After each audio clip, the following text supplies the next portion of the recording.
கன்னியாராசிக்காரர்களுக்கு நல்ல யோகமான காலம். ஏன்னா 10ஆம் இடத்துல குரு இருந்தாலும், அதாவது எப்போவுமே 10ஆம் இடத்துல குரு இருந்ததுன்னா பதவிகள் பறிபோகும் அப்படிலாம் சொல்லுவாள். இருந்தாலும் இந்த வைகாசி மாதம் பார்த்தடையானால் சப்தமத்தில் சுக்கிரன் நிற்கிறார். பெரிய ஏற்றம். என்ன ஒரு பெரிய விசேஷம் அப்படின்னா, உங்களுடைய தனஸ்தான அதிபதி அப்படின்னு சொல்லக்கூடியவர் உச்சம் பெற்று போகிறார்.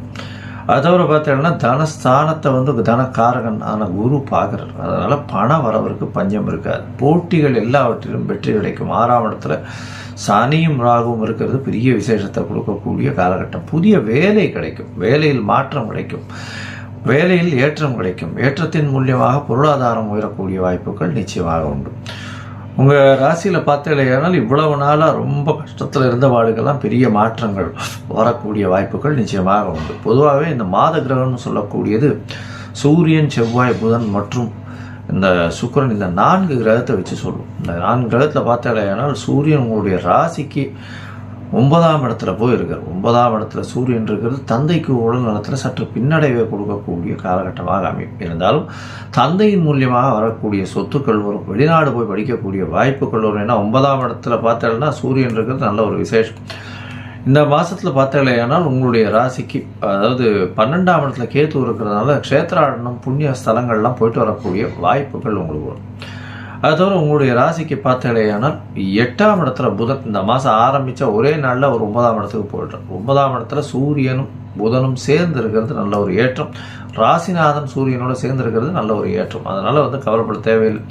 எல்லா விதமான வெற்றிகளும் வரும். திடீர் பாக்கியங்கள் வரக்கூடிய, எல்லா தடைகளும் நீங்கி நல்ல ஒரு வெற்றியை கிடைக்கக்கூடிய வாய்ப்புகள் நிச்சயமாக உண்டு.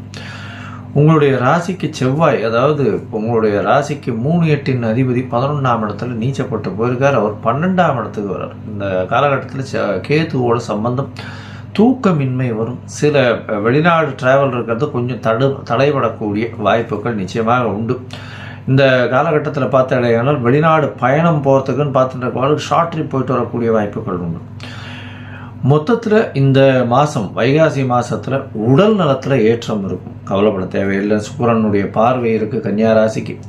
அது தவிர பார்த்தீங்கன்னா பண வரவிற்கு பஞ்சம் இருக்காது. போட்டிகளில் வெற்றி நிச்சயமாக. புதிய வேலை கிடைக்கும். வேலைகளில் ஏற்றம் கிடைக்கும். அது தவிர குருவின் பார்வை இருக்கிறதுனால பணத்திற்கு பஞ்சம் இருக்காது. புதிய வீடு மனை வாங்கக்கூடிய பாக்கியம் நிச்சயமாக உண்டு.